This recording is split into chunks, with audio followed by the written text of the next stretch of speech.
Welcome, everyone. I'm Kate Soulis, and this is my co-presenter, David Rhodes, and we have been working on various iterations of this workshop this fall, and we're excited to present it to you. I am an education consultant. I work in the field of religious literacy, doing a range of things from curriculum development to program evaluation. And so this is the kind of work that I'm doing on a regular basis for various organizations. David?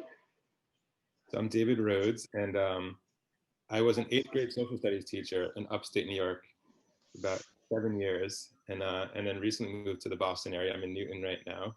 And did a master's in education policy and management. And my focus was really on questions of pluralism.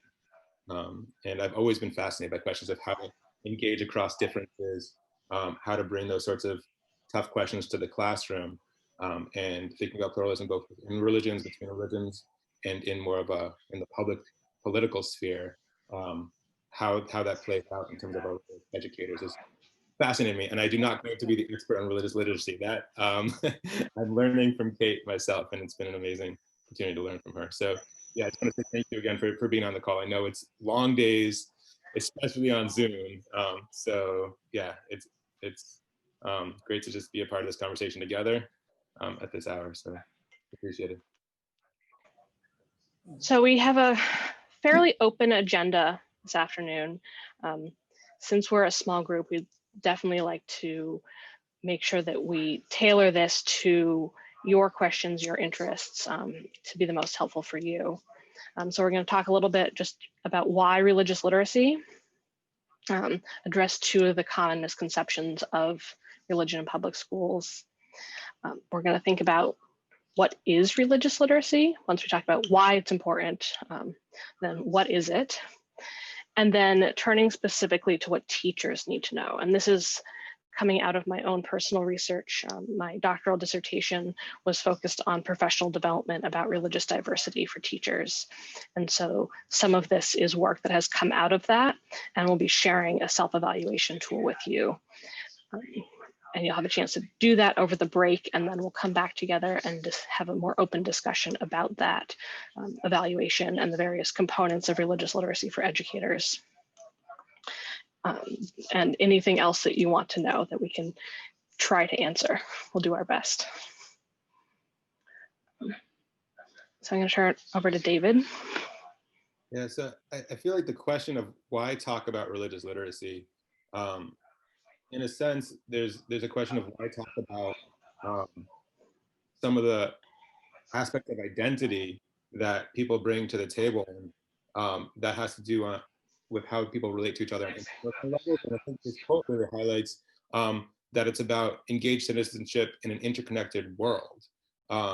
And so the idea of how do we learn how to connect across differences, or what it means to live in a pluralist society, really involves understanding religion, not only religion, but an important piece. And I think, Todd, what you brought to the table and just framing the question of what's included in the curriculum, what's included in the library, and what isn't, is really important to think about. And thinking about this question of religious literacy is something to really shine a light on in the context of education. So on the one hand, some people might think, no, we cannot talk about religion in public schools. And if you take that all the way to this kind of view of there's absolutely no place for even conversation about religion, there's a certain outcome that really of a school as only secular. There is no way to bring in religion into the curriculum. There's no place for religion in conversations at any point in the space of the school. And the idea that religion is actually just not true. And the fear that might be behind that can be very real, and understanding. I mean, part of the point of getting into the conversation today is to really think about why might people feel that way, and how can we dispel some of it, and thoughtfully approach the question of religion in public schools. And then the other part that is misconception is that religion is becoming less relevant in public life. And if you just look at any number of recent news articles, thinking about voting blocks, thinking about Supreme Court nominees and Supreme Court justices, thinking about a lot of the questions about how our nation is both in some ways united, in some ways very divided, understanding religion is incredibly important. And Kate, I'll turn it over. Oh, Kate, I think stepped out for a second. But to think about the way religion is relevant to people's lives is incredibly important, especially considering that there is more diversity with the passage of time in terms of the religious fabric of society. There are also more people saying they're not affiliated with a particular religion, but it's important to recognize that that actually is different from saying that they're atheist. And I want to turn it over to Kate. Kate, if you want to add either a story or any more depth to those 2 points. Yeah, I've been doing this work for close to a decade now in various capacities.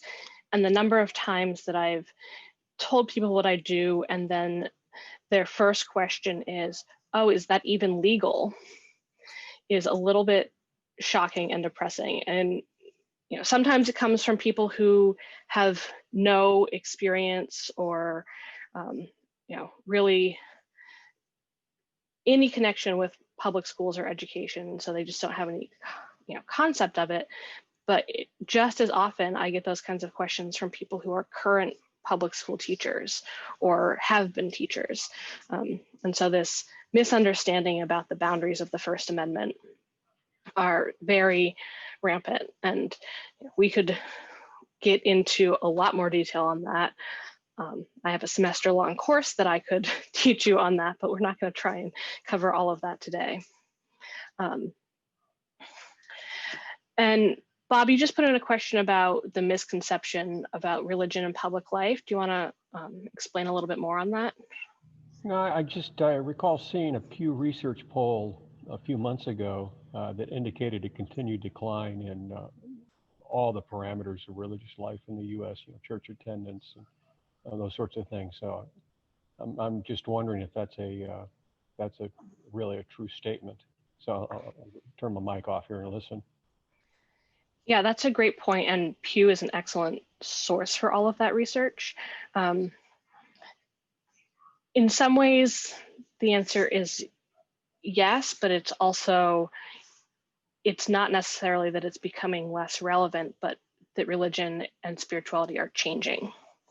And so how people define those things for themselves no longer fits into those survey categories that we nice and neatly were able to use previously. And so people might not go to church, but that doesn't necessarily mean that they don't believe in a higher power. For them, spirituality or something sacred could be something in their everyday life.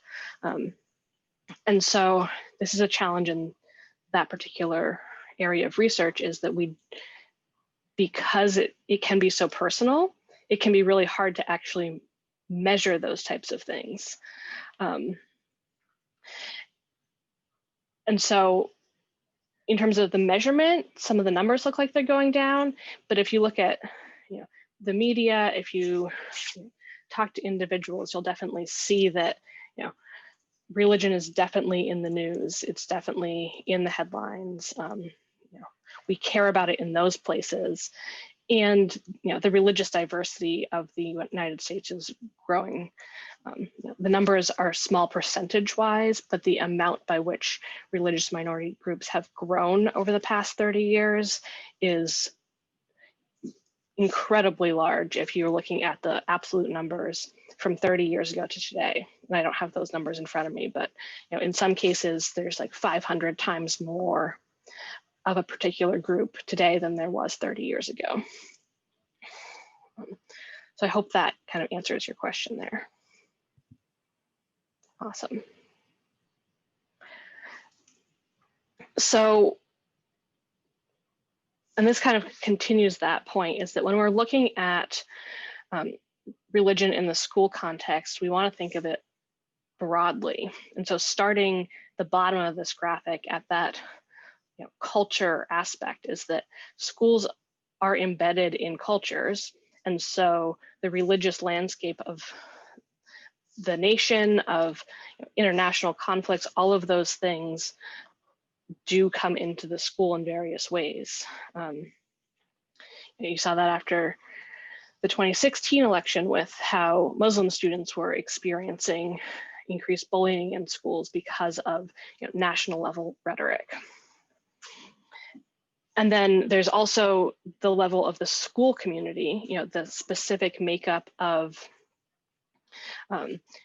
that town, your district, what are the religious identities of all of the members of that community. And then finally, at the most macro level is the curriculum. This is often where all the focus is put. And it's like, let's only talk about religion in the standards and in the textbooks. But if you zoom out to look at the full picture, we have a better sense of why it's important to think about religion in the school context, because it isn't isolated to what it says in the textbook. Just like religion isn't solely a private thing that individuals do, but it also affects how they move in the world and how they interact with people. It isn't isolated in the school either.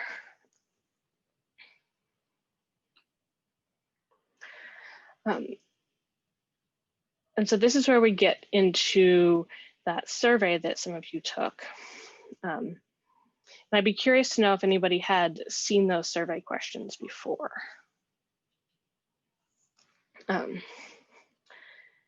So this was based off of this Pew Religious Knowledge study, and they first did the study in 2010, and then they did it again in 2019. And in 2010, the national average, they had a representative sample, they did all the statistics, was 16 out of 32 was the average score. And then in 2019, the average score was 14 out of 32. And so there was a lot of press following, especially the 2010 study, saying, oh, like Americans know nothing about religion. And in some cases, the things that they didn't know were somewhat, it had significance. So there's this piece on the slides here about, there were 3 questions about knowledge of religion in schools. And fortunately, you can see that the vast majority of people knew that public school teachers can't lead a class in prayer, but only 1/3 of people knew that it was legal to offer a comparative religion course or to use the Bible as an example of literature. And so that kind of knowledge does have implications on everyday life. But in terms of the other types of knowledge in that survey, we're going to talk about whether or not that is a decent measure of religious literacy as opposed to this idea of religious knowledge.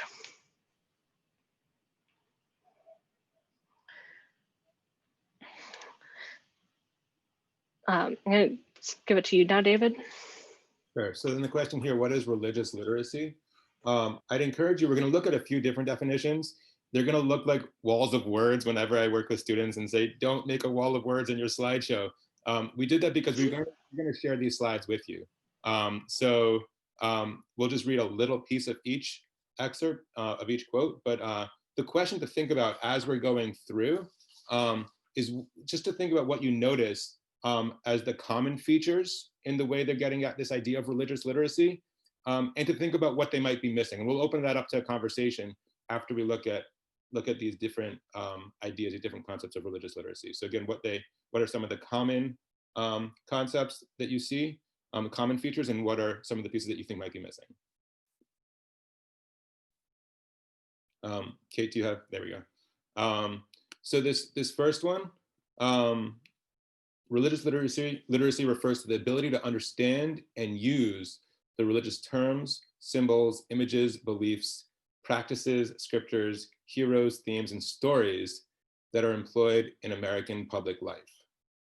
And important to recognize here too, that it's really specifically saying that it's not about just regurgitating dogma or memorizing facts about religion. Sometimes people might convey that idea of religious literacy as how much do you know about each religion, and said it's not limited to that. And that's something we'll look at more, and I'll just read through the next few as we go. So moving forward to the American Academy of Religion, religious literacy entails the ability to discern and analyze the fundamental intersections of religion and social, political, cultural life through multiple lenses. And maybe give a second.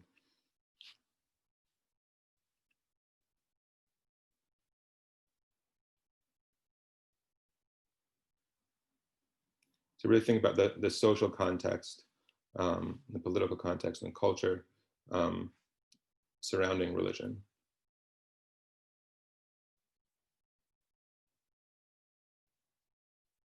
Okay, another aspect, again, highlighting at the start that it's not about just knowing all of the doctrines and scriptural narratives, the texts of each religion, but it's also defining religious identity. If you think about religious identity only according to belief, it would render unintelligible the experience of countless religious individuals and communities for whom behavior and belonging drive religious identity. So basically really conveying that if you only think about it in terms of those texts and those doctrines, there are very important elements of religion as it connects to identity that would be completely left out. So, and finally, this is the last one we'll look at right now. Students do still need to learn about the central doctrines of major religious traditions, but much more than that, they need to learn about the religious lives of their diverse neighbors. The idea of having that rigorous, academically grounded engagement with the social realities of contemporary religious communities, thinking about what does it actually mean as it plays out in people's lives.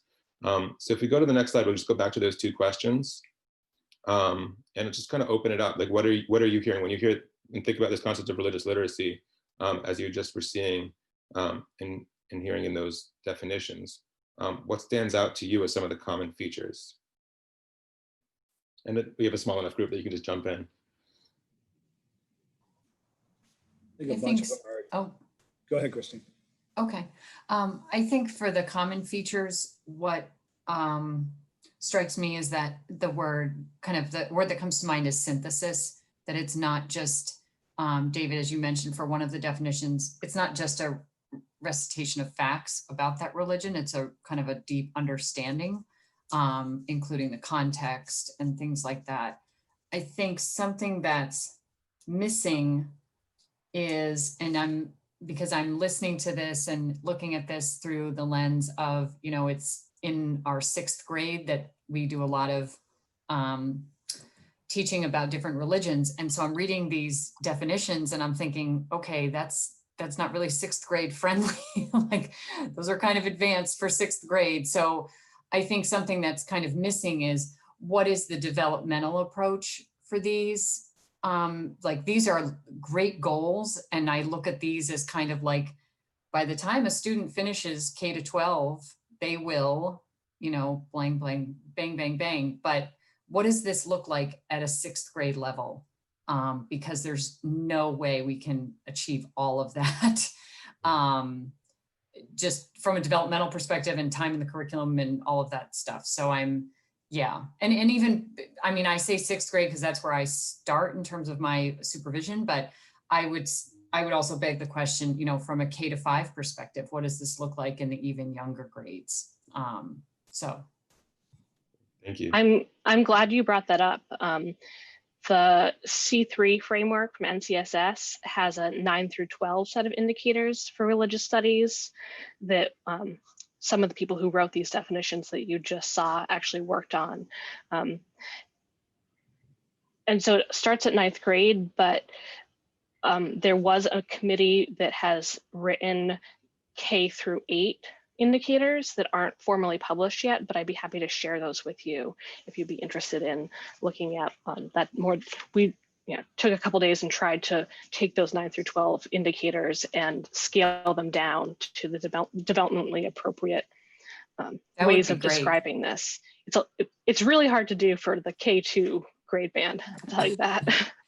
I completely understand because I have a 7 and 8-year-old myself. So I trying to explain there, and they often ask the really tough questions about religion. So I deal with it at home, but also in school. So, but yeah, that would be great if you can send that resource. Yep, I will make a note of that.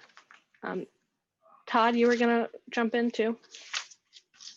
Yeah, I guess the common feature is that they seem to all be getting at, in some way, shape, or form, that we need to understand the impact that religion has on individual identity or social dynamics or like group behavior. And so I guess that's part of literacy. And back to Christine's point, like in our 6th grade standards, we're meant to be talking about some of the major religions. I think one thing that it's missing then is like why we may not be talking about, we may be teaching religion and not religious literacy because we tend to situate sort of the instruction around religion in the past, because that's where it is historically, and that's also safer. So I don't know if we're necessarily, now that you're sort of bringing this idea of literacy up, teaching our kids to be literate in this sense. Yeah. Yeah, that's it. Oh, go ahead, Bob. Yeah, as we were going through the definitions, something I was looking for, and I think I saw the thread throughout, was this idea of empathy towards others. Can our children be empathetic to the gal or the guy that's sitting next to him or her, and better understand what they do at home and what they do with their time and what they believe. Yeah, I think that's a really powerful point in the sense that empathy doesn't require agreement, right? You can understand someone's complex human story and still deeply disagree, whether it's about religion, about any aspect of values, but to try to gain that understanding of the people in the room and for people to feel seen in that sense is a really powerful kind of aspect of what it means to be literate. And like Todd, you were saying, like the idea of identity, I mean, it's so linked to many people's identity, and even when it's not, to think about what that means for people, and the reality that sometimes we walk through the world either with a single story of a religion, or that kind of lacks nuance or lacks kind of this curiosity about how does that actually have meaning for you, or no story of a religion. So to kind of break that down, and Christine, I think your point, and Todd, you were reiterating the idea that at these different developmental stages, you can raise that type of question in a variety of ways, but that type of question is very relevant to building the fabric of a pluralist society. Right, and I'm glad that Todd, you brought up the teaching about religion in the historical context, and that's different than religious literacy, and that's something that we, in the world of religious literacy, often try to encourage folks to not have religion just be this historical thing. There's this, we see it as this danger that if you only teach about religion and their ancient origins, I was just very recently looking through a number of different state standards about when they introduce religion. And so many of them, it's just, here's the historical ancient origins of this tradition. And it can leave students with the impression that these things don't exist anymore, that this is only an ancient thing. Which, in my opinion, is kind of a fault of the standards for putting it there and leaving it there entirely. And in some cases, it really doesn't make sense. Like Sikhism is often included in that group of, explore the ancient origins of these traditions, except that that's a tradition that it didn't come into being until the 16th century. So it's really hard to teach about the ancient origins of something that isn't ancient. And so you decontextualize it. then you lose these aspects of it's connected to identity, it's connected to social life. And so I try to work with teachers to think about how we can meet those standards and do that in the way that teachers are comfortable with, because I also understand the scariness of it, but also introduce the idea that religion is still a force in the contemporary world, and it's not just these ancient people who built these cool temples. I would just speak to one other aspect of the world right now in our present moment with COVID.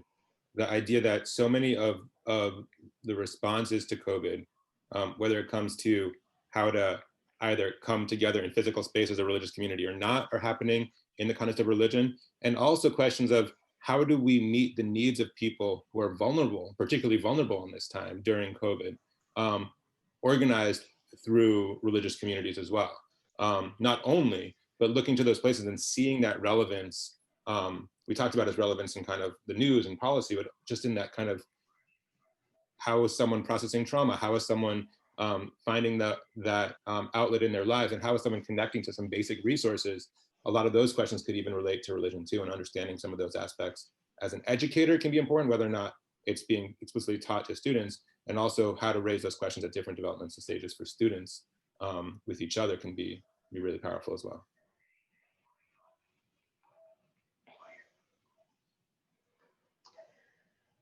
So as I mentioned earlier, a lot of what we're going to spend the rest of the session on comes out of my doctoral research, and looking at specifically how do we define religious literacy, or sometimes we talk about competency, for educators in particular. Bob, was that a question? Okay. You're on mute. We can't hear. I was waving to a neighbor who was walking by. I'm sorry. Oh, no problem. And so this was my research, and I was looking at all these definitions of religious literacy and thinking about how professional development for educators looks around religious literacy, and what some of these same scholars had to say about what teachers need to know. And what struck me is that there were things that teachers specifically need to know for that context that aren't encompassed in those broader definitions, which makes sense because you're not going to include all the details for one particular profession or one subset of the population in a general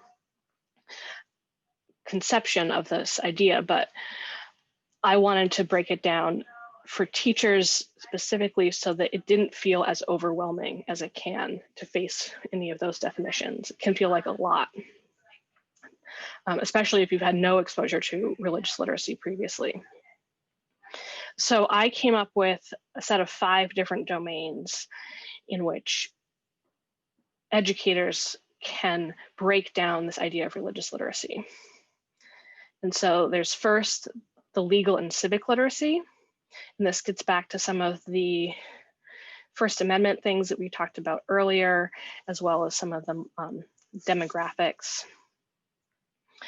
There's the religious studies knowledge domain, which includes some of those facts, the breaking it down into, this religion celebrates this holiday at this time. These are some particular beliefs, but also understanding the discipline of religious studies and how to think about religion the way that religious studies scholars do in a more complex, nuanced way. Then there's the instructional approaches aspect of it. How do you actually do this in the classroom? Then cultural competency and responsiveness, remembering that this isn't just a curricular issue. This is also, both students and teachers bring those religious experiences and identities with them to the classroom, and we can't ignore them, just the way that we spend a lot of time thinking about race and gender and ethnicity and language. Somehow religion has been left off of that discussion, and so religion gets separated out as different from those identities that it's okay to talk about. And then finally, the last domain is self-reflection and thinking about how your own religious identity or non-identity or past experiences influence your teaching, your relationship to others of various different religious backgrounds. I taught undergrad pre-service teachers for several years, and by the time I got them as seniors sometimes, they had never once been asked to reflect on their religious identity in relation to teaching, even though they had written at least 15 reflections about how their positionality impacted their teaching. They'd been writing about race and gender and socioeconomic status, and this is at a Catholic university. No one had ever asked them to think about how their religious identity might play into that. And go ahead, David. One thing on that, like I'm actually TAing a course right now at Harvard on, it's called Faith, Education, and Leadership. And it's just really interesting to hear the stories of the students. They're all graduate students and mostly going into education. And the common thread is actually really echoing what Kate, what you were just saying, is that they're sometimes even explicitly and often implicitly told that to think about even the connection and to have that aspect of self-reflection is just not something that's done or something that's appreciated, while thinking about other aspects of identity and how they might relate to education are very much at the center. So kind of unpacking that is really important and relates. I think a lot of these are interconnected. They're not actually necessarily kind of categorized and separate from each other. So we'll get into that more. Right. So this is one of the diagrams that I've created to present this model with the religious studies knowledge and instructional approaches kind of joined together in the middle. This is based on Schulman's theory of pedagogical content knowledge. And then the other three domains are linked to each other and to those things in the center. But they involve kind of the things beyond the classroom a little bit. So that square in the middle is really the stuff that happens in the classroom, but you need all of those other pieces around it as well. And then I also have an alternative version, which includes guiding reflection questions to go along with each of the domains. And we're actually going to share with you in a moment a longer set of questions that is in development to be used as a self-evaluation tool. So you can take a look at each of the domains and think about questions within each of them and see, which ones you are more or less confident in. And my goal with this model was to, like I said earlier, break it down into more manageable pieces instead of just going into a professional development session and saying, you need to be more religiously literate. Being able to focus on one domain and maybe make an action plan to address one particular thing that is most important at the moment in your particular context.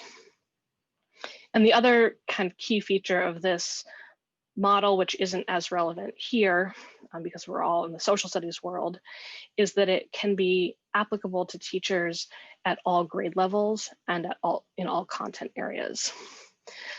So we see obvious connections to the social studies. It's right there in the curriculum. It's in the state standards. But that doesn't mean that the third grade teacher doesn't need to know something about religion too. I mean, Christine, you mentioned that your 7 and 8-year-olds are asking the really hard questions, and those come up in the classroom too. My favorite story about that is I was supervising a pre-service teacher who was doing her very first internship in a kindergarten classroom.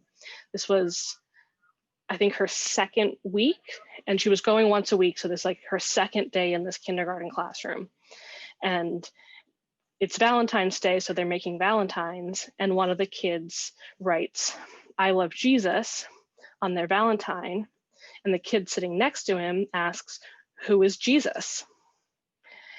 And my poor student, who has never had any real training in this area and has only spent one day previously with kindergartners, is faced with this huge question of how does she, she came up with a good response. She said he was, an important man who lived a long time ago that like taught good things. It was, something true but vague enough and satisfied the kindergartner to move on. But, those things come up in all sorts of unexpected places. Or, a kid who asks for religious accommodation because they're fasting during the day because it's Ramadan. I could go on with stories about teachers encountering these things by surprise and not knowing how to respond, and then often, unfortunately, going to their administrators who also don't know how to respond.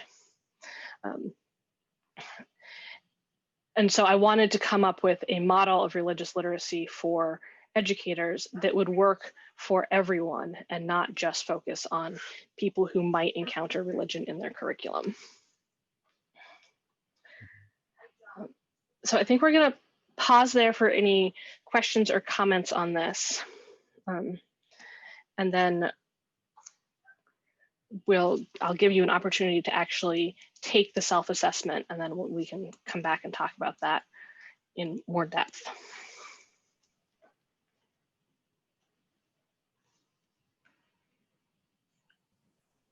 I just have a question in terms of how well do you think the Massachusetts frameworks approach the standards of religious literacy, those definitions that you put up earlier? I'm just curious on your thoughts on David and Kate, just and anyone else, like just how well do you think that the Mass frameworks reflect those definitions of religious literacy?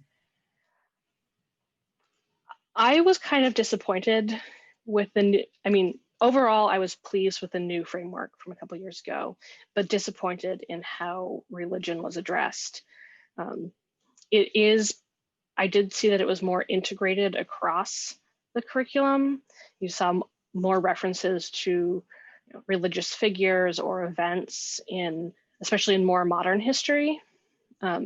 Stephen Prothero, who was one of the first quotes that we looked at, he writes in that book that in US history, there's more discussion of railroads after 1950 than there is of religion. And so this, again, relegating religion to the past. And I think that the Massachusetts framework still kind of falls into that trap of relegating it to the past. I'm not currently teaching from those standards, so I can't really say how they're working in practice, but I think they could be better. But I've yet to see a set of state standards that really gets at, especially just pure social studies standards and not some other aspect that really gets this idea of religious literacy right. Thank you. Any other questions or thoughts?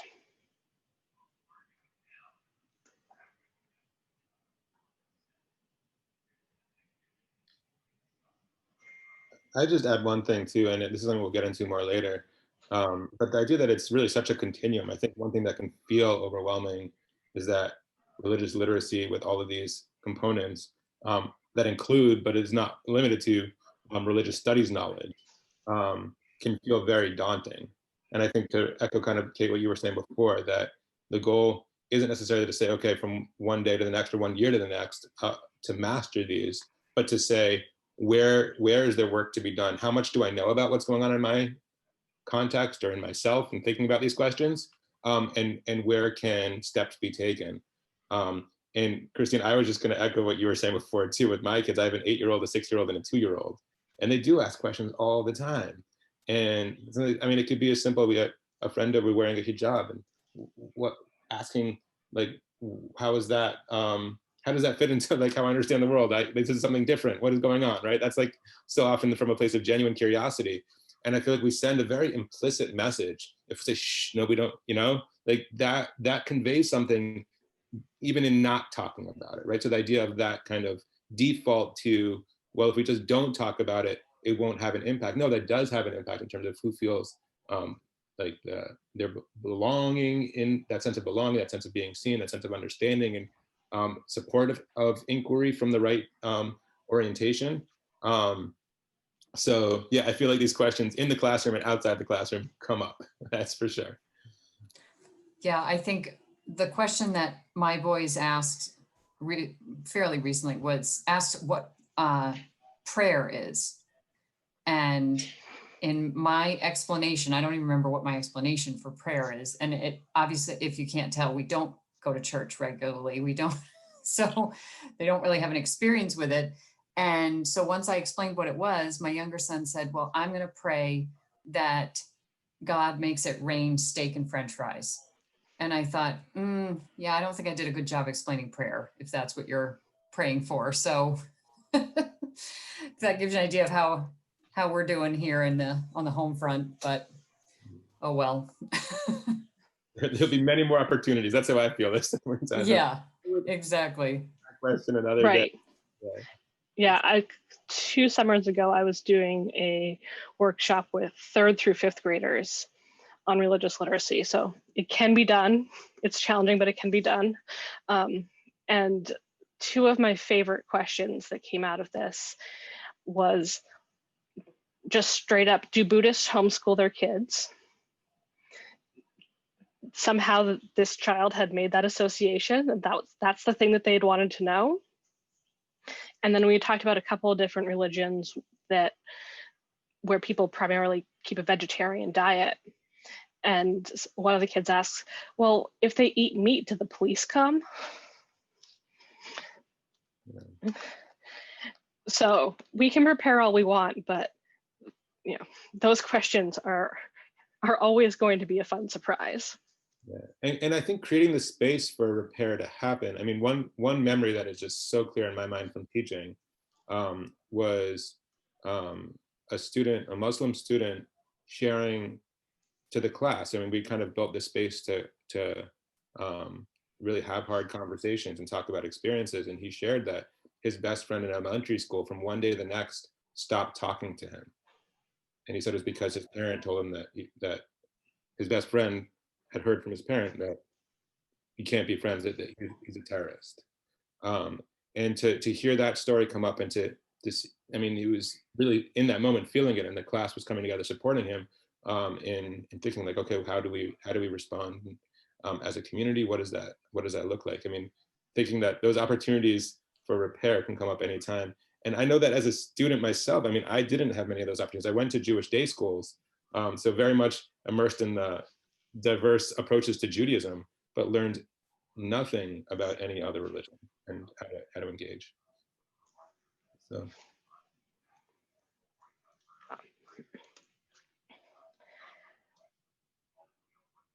So I'll put this other one back up. We'll take a little bit of a break now. We're about halfway through our time, but I'm going to put a link in the chat for you to take the self-evaluation version of this framework. It won't be attached to your name. I think I will get the aggregate results, but I'm still working out the survey software that I'm using. So please forgive me if there's any glitches or typos. It's a really weird interface. But you'll get a result at the end, which will give you a score out of 8 for each of the domains. And feel free, and then which ones you selected for each domain, and feel free to save that off or whatever you want. But also remember that this isn't necessarily a judgment or a test in any way. This is a set of questions for you to start thinking about these topics.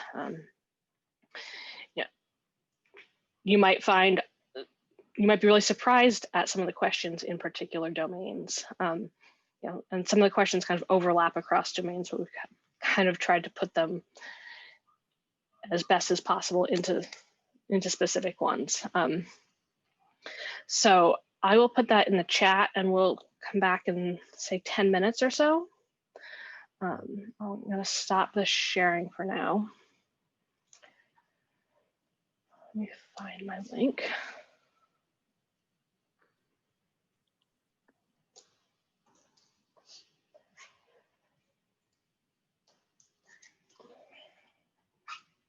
So 5:25, we'll be back on. And yeah, if you want to turn off video for now, and we can turn it back on when we get back, and take a minute to move around or something.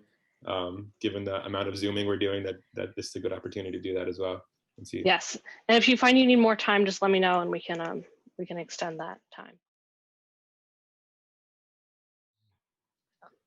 So I'm curious to hear your thoughts on this evaluation tool. Any initial thoughts, and then we'll kind of go through each of the domains. And if there are particular questions that you want to raise, we can talk about those. If there's really specific scenarios or issues that you would like to talk about, let us know. But first, what were your kind of general impressions? I thought it was asking great questions. It made me realize a bunch of what I don't know, or even questions I haven't even asked myself. So it was a little, it was helpful that way, if not disheartening. I agree. I feel like it was a good exercise, and yet when I looked at my results, I wasn't really that surprised.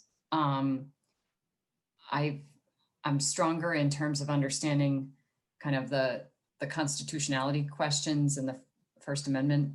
I think just from my previous role as an assistant principal and my current role as more administrator than teacher. So I'm way more comfortable answering a First Amendment question for a teacher of how to handle it in the classroom. But then this past year, when I sat down with my 6th grade teachers to, okay, let's try and find some better resources to teach these different religions, we kind of hit a wall. That was not easy. And again, it kind of goes back to the point I raised earlier about that developmental approach. It was kind of, it's not easy to find resources that I think are conducive to the types of religious literacy that we discussed earlier, especially for 6th grade. A lot of them are kind of, here are the basics, here are the how many gods, how, where the religion was developed, and kind of the who, what, when, where of the religion.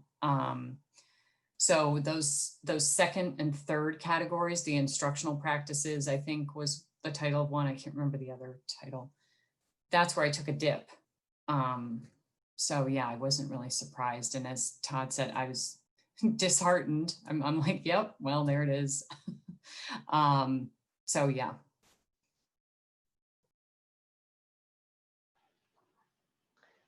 There's definitely a lack of 6th grade level materials, and I could go on for hours, but just to affirm that there aren't a lot of good things out there. You weren't like looking in the wrong place. They just don't really exist. Well, that's at least reassuring. Bob, you were going to jump in? Yeah, Kate, they're good questions. Some of them are quite broad though, and perhaps they don't get at what we don't know. We know what we know, but we don't know what we don't know. That's a great point. Yeah, I found that in my research was a big issue, is people didn't know that like what Todd said, these are questions you hadn't actually asked. And if you haven't asked the question, if you haven't asked it for yourself, or no one's ever asked you the question, you don't have any way of knowing that it's a question that you should ask.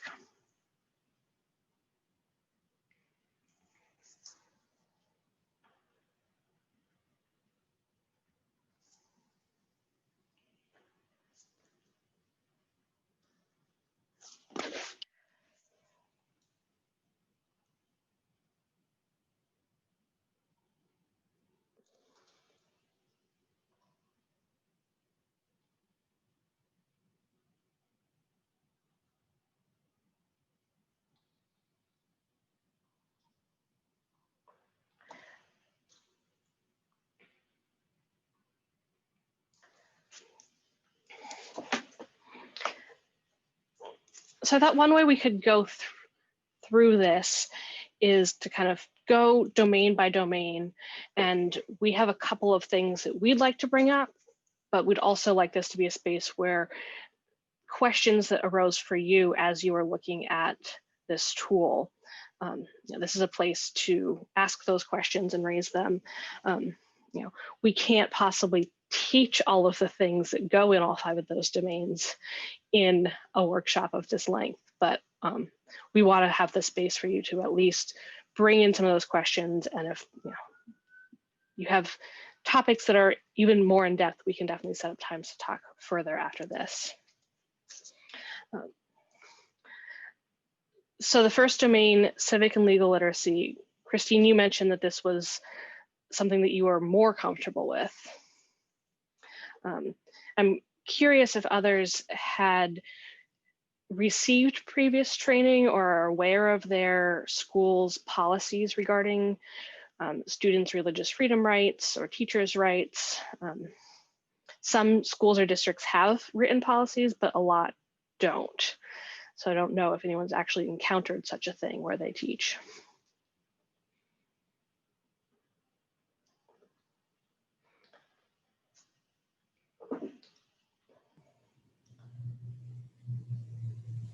Yeah, I don't ever remember being trained in any of this. I just feel like I've been in my district for 20 something years. So I think I have a pretty good idea just from like reading through employee manuals, handbooks, and having taught like civics for years at the high school. But training wise, no. Yeah, and the districts that I know of that have such written guidelines, they're often buried super deep in some convoluted part of the school website that you can't even find it anyway. So this is, I think for a lot of people, is often the first hurdle to get over, is understanding some of the legal pieces. A friend of mine who teaches a very popular world religions class just outside of Chicago, he likes to say that he spends the first 2 weeks of the year discussing First Amendment things and essentially teaching his students how to get him fired. Like, here are all the ways that this could go wrong. Like, here are all the guidelines. And he's very confident and comfortable with it. But if you're not, it's really easy to just avoid the topic altogether for fear of stepping over a particular line. I think the challenge is also that as much as, I can explain this and have teachers understand it, it's some of the parents that don't understand it.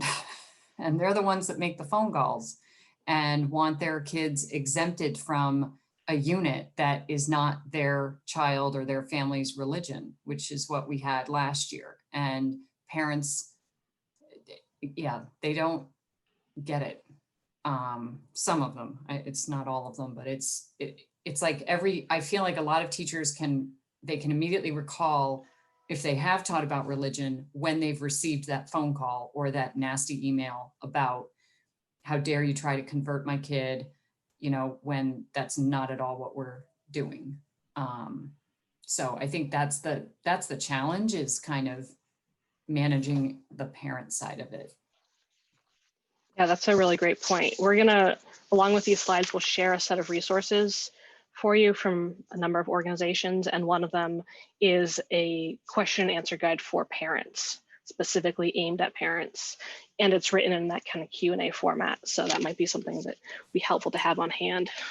That's great, thank you. David, you're muted. It's a good opportunity, I think, just to bring in language. I know we'll probably come back to it, but learning about religion as something that's so important to distinguish from kind of a more devotional approach to religion in the classroom. Learning about it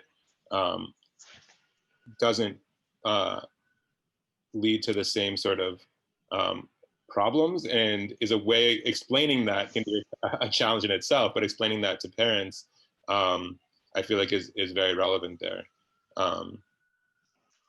That distinction.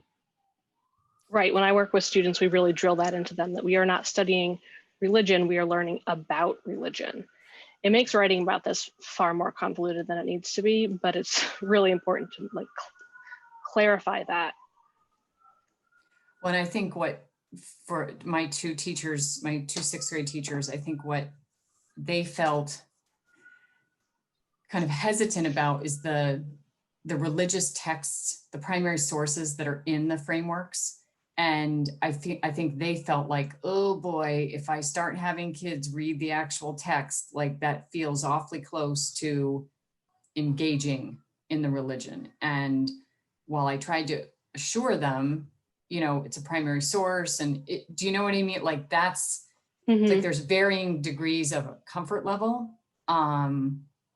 So I think that's a challenge too, when in fact, I feel like the more you kind of dive in to the religion, and I don't mean it in a sense of trying to convert kids, but it is when you get to that kind of meaty stuff that, number one, it's way more interesting than just memorizing how many gods a particular religion has, and it also gets at that kind of cultural literacy piece of the things that people refer to all the time. I mean, you know, the idea of the Good Samaritan, for example, and understanding the story of the Samaritan. But it's diving in that then makes it, if people, I think teachers then get, they get a little stage fright. And I think with the text especially, I mean, to think about how to frame the text can be like the challenge of what, if you're going to bring that, right? You go, okay, what framing isn't? What truth claims can you make about, let's say, democracy, or kind of the civic aspect of it, and what truth claims can you absolutely not make when it comes to religion, right? And how do you know the difference? How do you communicate that difference? It's not easy, and it takes some real intentionality for sure. Right, we often recommend, you know, having that kind of intro unit of like, what does it mean to learn about religion before just jumping into, you know, now we're going to talk about the origins of Hinduism. And so setting that whole thing up.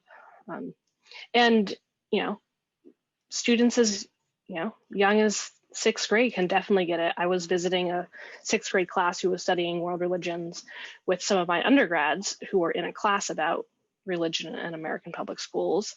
And the sixth graders were correcting my undergraduate students on the language for how to talk about what they were doing in class. The sixth graders were the ones who were reiterating, no, we're not learning religion, we're learning about religion. Because their teacher had set it up in such a way that they, like, that was drilled into them from the beginning of the unit. Like, this is what we're doing, this is not what we're doing.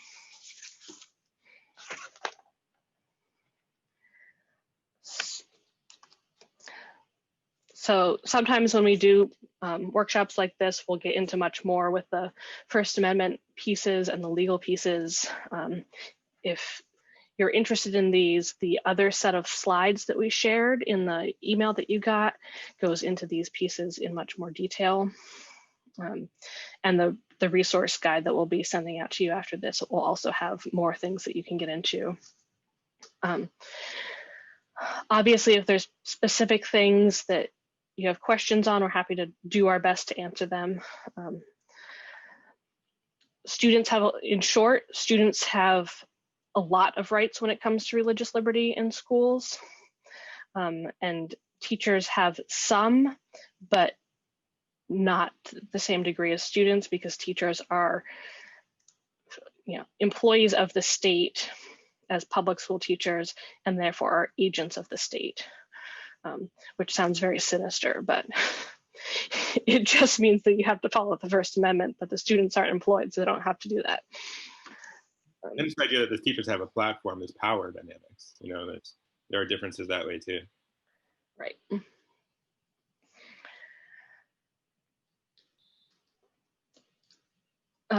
So this is one of the possible scenarios that we sometimes talk about when we're really focusing on the First Amendment things. But David, I'm going to turn this part over to you since you were thinking of how you wanted to do this. I think just to take a second right now, everyone can have a read through, and I'd love to just go around after we'll have a read through it, and I can have a volunteer read it out loud too. but to then just take a couple minutes and think, and we'll just do a go around. And you can always pass or pass for now, but just to hear some of your thoughts and what you think is at stake and how you might approach the scenario. Does anyone want to just jump in and read it out loud?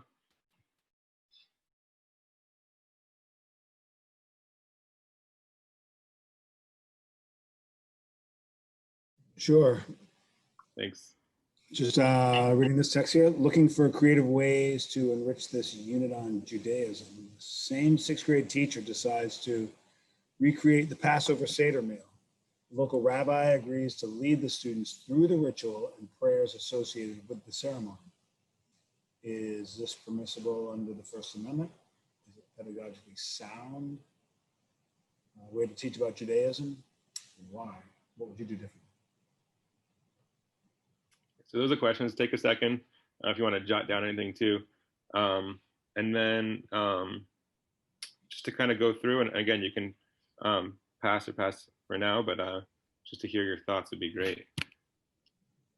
Well, David, I think the word lead implies participation, and that may be problematic. It's not observation, it's participation. Mm-hmm.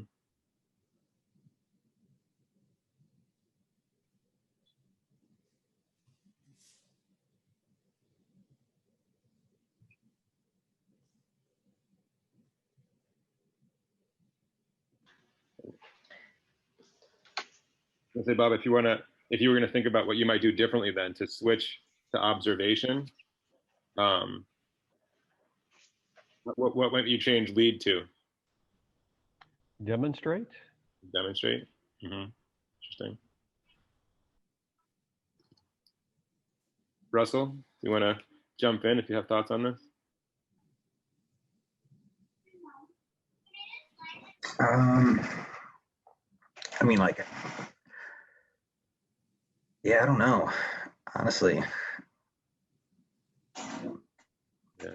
I mean, instead of having like the rabbi come in, could they, maybe they could like view a recording of that. Maybe like the rabbi could maybe, put up some recording equipment or something at the at his temple or something like that, so they can actually view, what's going on. Interesting. That raises a really great point that it can actually be very controversial in this context. It's kind of like, I almost hear you describing like a virtual site visit, right? Yeah. And to think through the pros and cons, or I would maybe not so much the pros and cons, but both the potential and the possible pitfalls that would be important to think about with site visits or even virtual site visits, because. Kate, I feel like you could speak to that really from your experience. You want to? Right, and this kind of falls into the instructional approaches domain as well. There's a lot of power in going to a place or having somebody come in and speak, but there's a lot of risk involved. With students potentially feeling like they've been coerced to participate, or somebody, particularly at a site visit, asking students to participate and not understanding the need to separate the education about from the actual practice of religion. And then the other challenge is that religions are not monolithic. And so in this particular scenario, the way that this particular rabbi presents the Seder meal is just one possible variation on this. He cannot speak for an entire tradition of millions of people. And so, which rabbi do you pick? Or if you're going on a field trip, which one do you pick? How do you make it, can one visit or one speaker be representative of an entire tradition? And so there are some people in this field who are very against site visits and guest speakers. I think that they have a lot of power and potential, but they should be approached carefully. And again, with a lot of that framing we talked about earlier of setting up what is actually happening in this classroom. And that, again, it's learning about religion, not learning to be religious. Mm-hmm. And setting up, I'm going to put a plug in here because I just love Shimanda Adichie's talk called "The Danger of a Single Story." I don't know, yeah, amazing talk, and just the framing piece around that too. Like I think, Kate, what you were just saying just now, that if you present one example, and even if it's in the context of teaching history, and one religion comes up once in the history books, then for some students that might be their one point of reference, and can in their minds kind of be the one association that encompasses what it means to be of that religion, of that faith. So to specifically contextualize in a way that undermines, whether it's through presenting multiple and saying there are many, many more variations, or however you approach that, to be really cognizant of that risk, for sure. I just wanted to open up because if there are others, Maria, if you're with us, and Christine, if any of you had thoughts to add on that scenario that you want to bring up.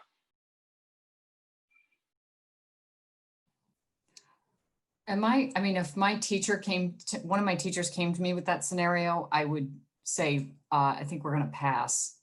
I mean, is that, am I just not that big of a risk taker? Because I mean, I agree with the earlier comment about the term lead and lead through, to me implies participation. And I'd be like hard no on the participation. So yeah, that was my reaction.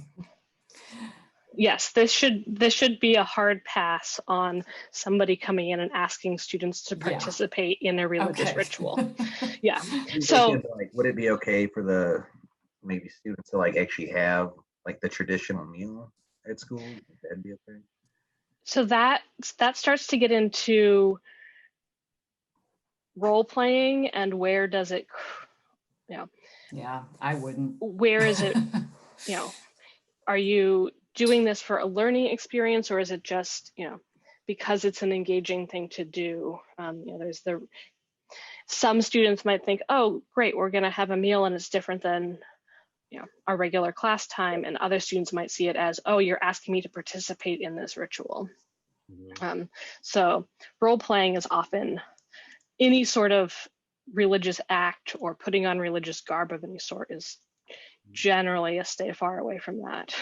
Yeah, and I would add one piece of nuance there too. The idea of a Seder has a lot of ritual associated, but if you talk about the culture associated with the religion, let's say there was a school event, it's like bring a food that represents your culture in some way, or that's very different. So think about that aspect as well. And Maria, I saw you go off mute for a second there. If you are there and you'd like to jump in. Yeah, I was going to bring up a bit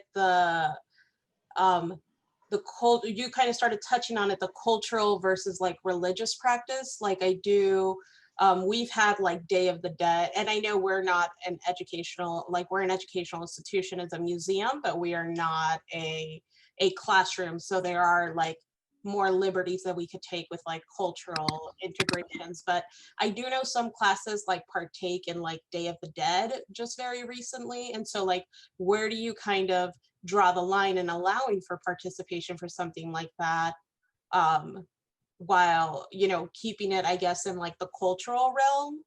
And I think the other thing I was going to bring in, two things. One, that I always find this a little tricky with also considering atheist students and like their sense of belonging, and just like where the parity is on allowing for that exchange of like what religions are preferenced just culturally already in the United States, and then where we leave space for those things with students.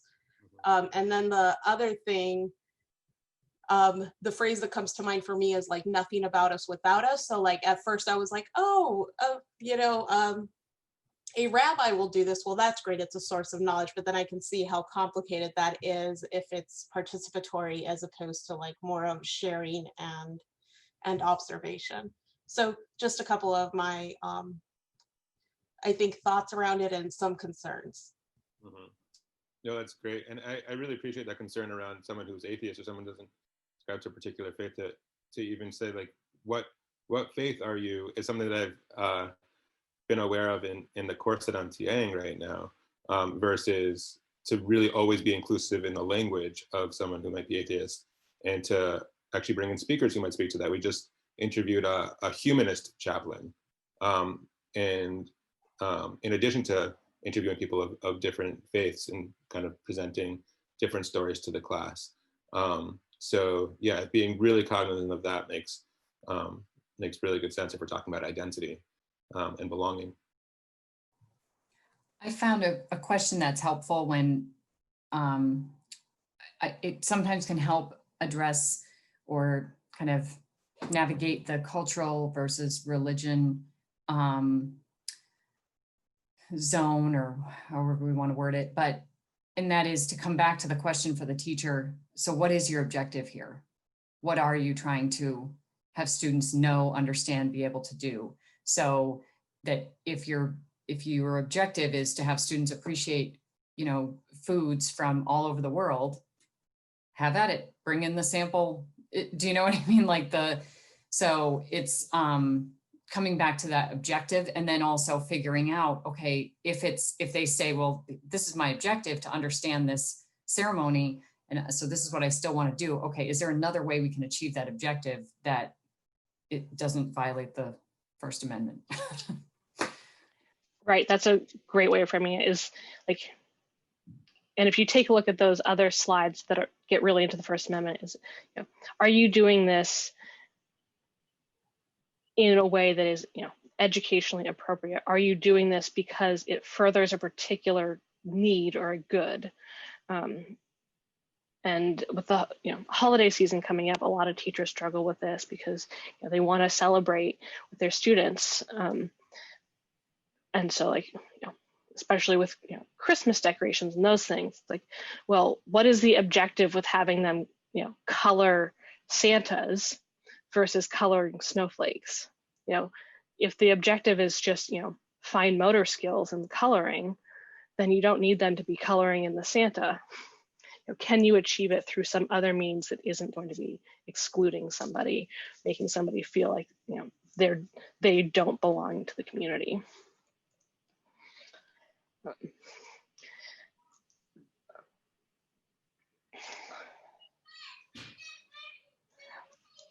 So the one thing that I definitely want to make sure that we talk about in terms of the religious studies knowledge domain is these three premises of religious studies. And this is a way of thinking about religions that can kind of help us get out of that, stuck in the historical standards part of teaching about religions, and addresses a lot of the things that we've been talking about with this particular scenario. And the first one is that religions are internally diverse. It sounds super obvious once we state it, but it's not obvious in the way that the standards present religions. And it's often not obvious in the way that textbooks present religions. It'll say, Muslims believe, discounting the fact that there are 2 billion Muslims. How can you say that all 2 billion of them believe any one thing? Or, Hindus don't eat meat. You're again generalizing across all people who identify as Hindu. And if somebody identifies as Hindu but eats meat, then you're denying their identity by saying you don't get to fit into this category. And so having just one rabbi come in, or just having one example of a guest speaker or one example of a field trip, there's really this risk that you're going to present religions as just this uniform block. That kind of, we often call it the chart method, where it's, here's the holy text, here's the holidays, here's the founder, here's the core beliefs. That doesn't show any of this internal diversity within religions. And then the second key point is that religions evolve and change over time. And I think that, again, this is where the standards really fail, because they put religions in that ancient civilizations unit and then don't ever come back to them. They don't keep returning to them throughout history. And then finally, that religions are embedded in culture, and that religions influence the cultures in which they are embedded, but the cultures also influence them.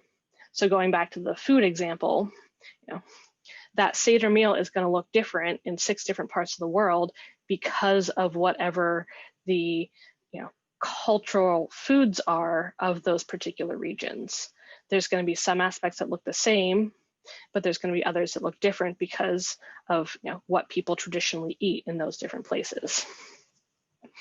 So these premises, once you've actually stated them, seem pretty straightforward and simple, but I like to reiterate them again and again and again because they're not the way that most people were originally taught about religions.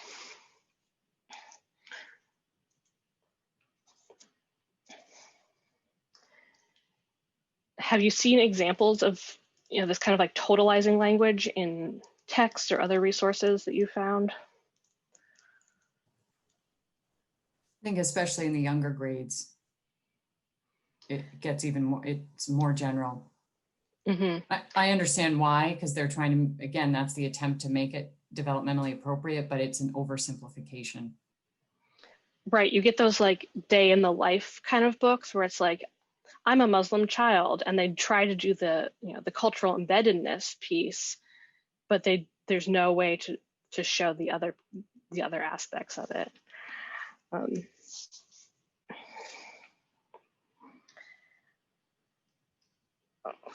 just looking at my list of questions here. And the other piece of this that I don't necessarily have a slide for is thinking about religious identities being constructed not just based on belief, but also about people's behaviors and the communities in which they belong. So if we often are taught that this belief goes with this religion, and if you don't believe that thing, you're not of that religion. But we talked about that a little bit earlier with the ways that people are actually identifying are changing. And the growing segment of people who identify as unaffiliated don't necessarily not believe in things. They just don't want to put a particular label on things. And they might still actually do all of the same practices. Their actual behaviors haven't changed in some ways, but the label that they're claiming is different.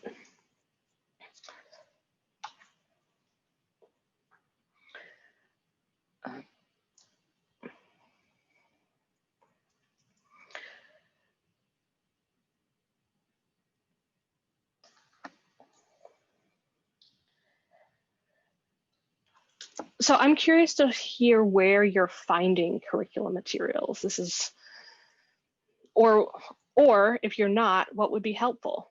I work with a lot of people who are developing these kinds of things, and so we always want to hear directly from you what would actually be helpful to have.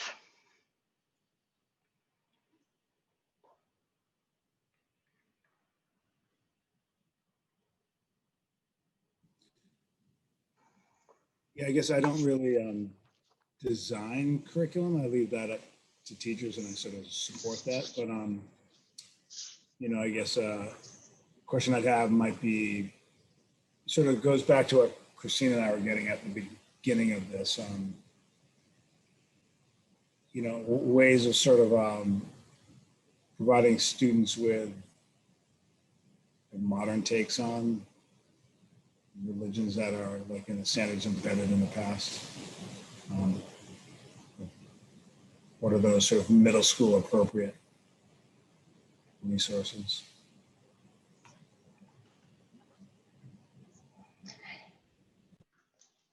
Yeah, I'm always surprised that there aren't actually really any good middle school materials, given the fact that 6th grade is when it shows up in almost every state standard. Sometimes it's 7th, but I got into this work because I taught 8th grade world religions. I was actually found out that I was going to teach it a week before school started. And they gave me a binder of miscellaneous photocopies and some transparency sheets None of my students had ever seen an overhead projector before, so those were clearly out the window. And was left pretty much to design the class on my own because this same problem. There's just no middle school level materials, which I think is a real detriment to the field, and makes it really hard for those 6th grade teachers to really get into this in the way that would be more beneficial to students.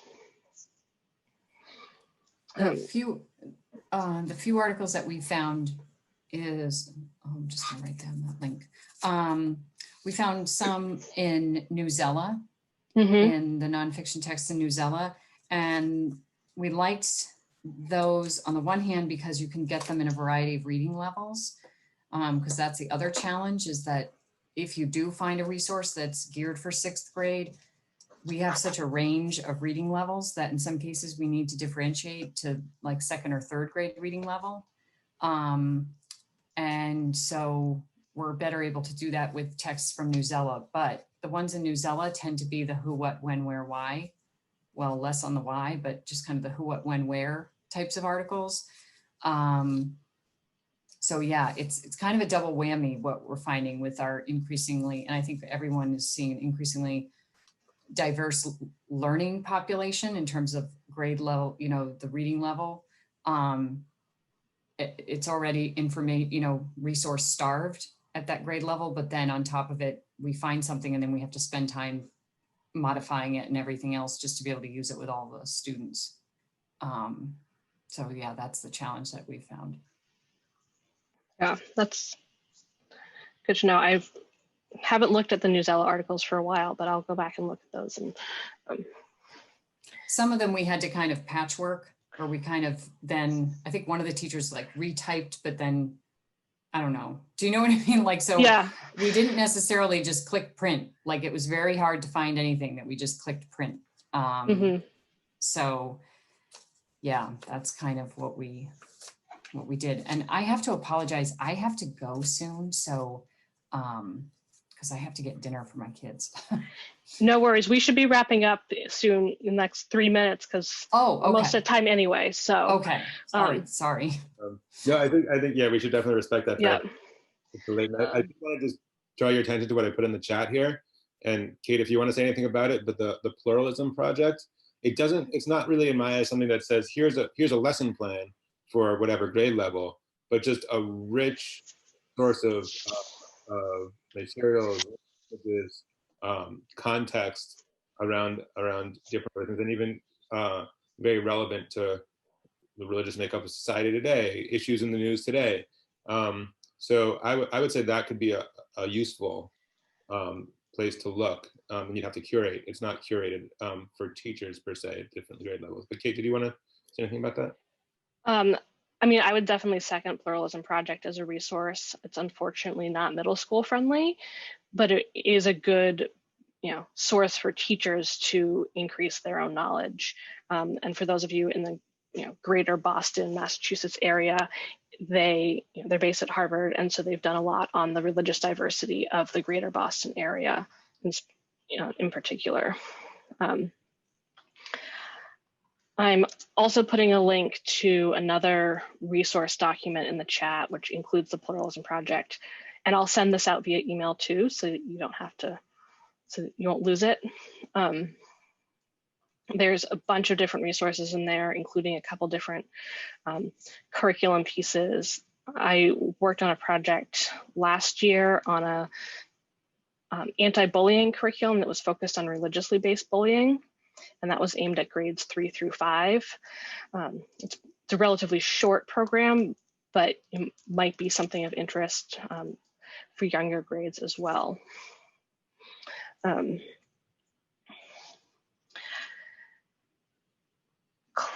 Closing questions or thoughts. I know we kind of threw a lot at you and maybe didn't impose more questions than we answered, but I hope that this was helpful in some way. No, it has been, Kate and David. Thanks so much. These, I love the framework that you presented. These resources. Look, I've never heard of the Pluralism Project. I feel like it's right around the corner. I should have, but that's amazing. So thanks for that. Yeah, they're fantastic. They've been around for a long time. Their original project was a CD-ROM set. So that tells you how long they've been doing this work, and they just updated their website again recently. So it's up to date. It's no longer the content from the CD-ROM.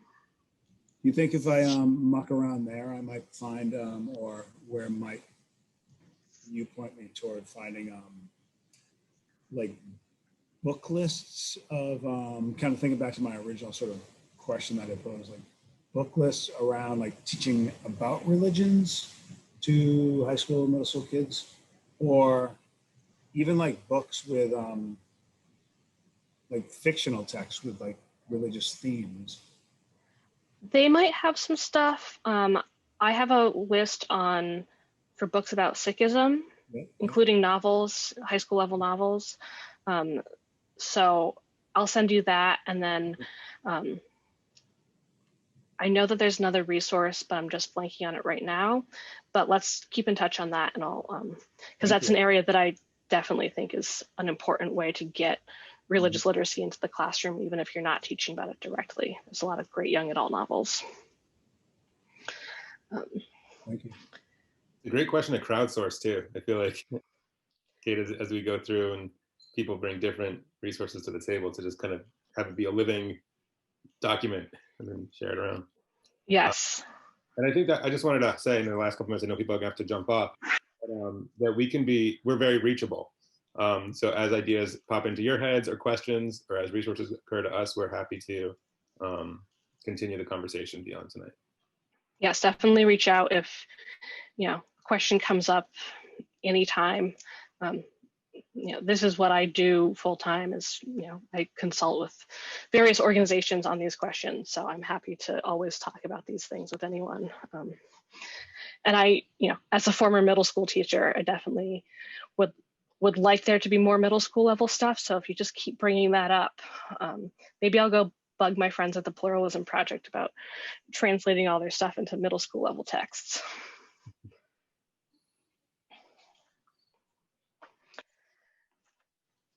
So if there's no more questions, I can stick around for a few more minutes if anyone has any questions, but otherwise you are free to go.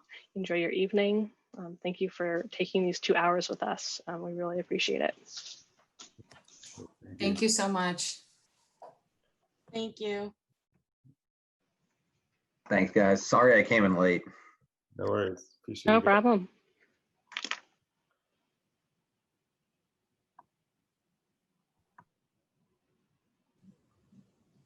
Yeah, again, thanks, David and Kate. Sorry we got off to a rocky start there, but it turned out all right. Yeah, it was great. It was a nice, thoughtful group. Thank you for really being a part of the conversation too. I feel like it was just Yeah. I appreciated that. Yeah. And go ahead. I'll be in touch with book lists too. Thank you.